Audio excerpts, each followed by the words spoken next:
Hi guys! So ito na po yung ginawang bahay ni Jake. Mahigit 1 month, siguro mag 2 months. So ayan na, tara, pasok tayo sa loob. So ito na po yung pinaka-terrace. At ayan po si Jake. Ayan. Ayan, nagre-ready na po ang kanyang mga pinsan dahil uuwi na po sa Montalban. Ayan po. Ayan, nakabitan na rin ng salamin, jealousy. So, ito na po yung loob. So, ayan, kadami pong ilaw. Ayan. Oh, ayan po ang pinaka-kusina. So, ayan po yung tile sa kusina at hindi pa po kami nakapaglinis. At ito na po yung CR. Ayan, marami po siyang ilaw.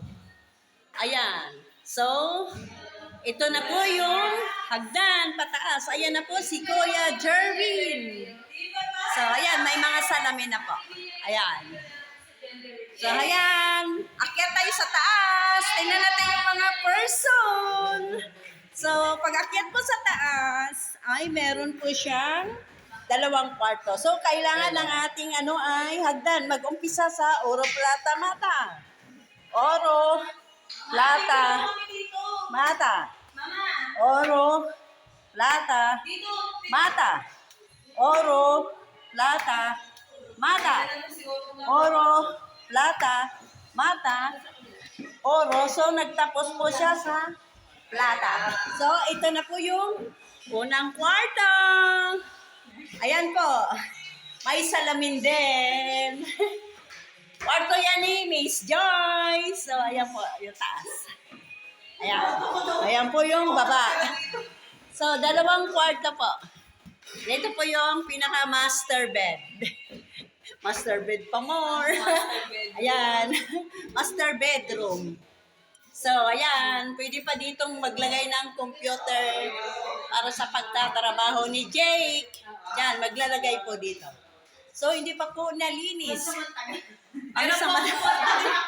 Ito po yung pangalawang kwarto. Yan, may mga salamin na po. Ayan. Sliding door.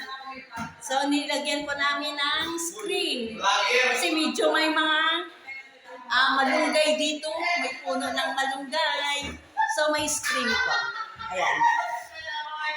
Tapos, ayan ang salamin. Ayan. Ayan po mga person, nagkakagulo. Kasi po, ayan. Ayan po, matatanaw po natin dito ang ating mga kapitbahay. Ayan po, yun sa amin. Ayan. So, ayan po. Ayan, bababa na po si Pogi Boy. Papunta na po sa baba. Ayan, nagre-ready na po. Medyo mo, wala na pakita mo din sa baba. Nandito ako sa kwarto. Thank you for watching.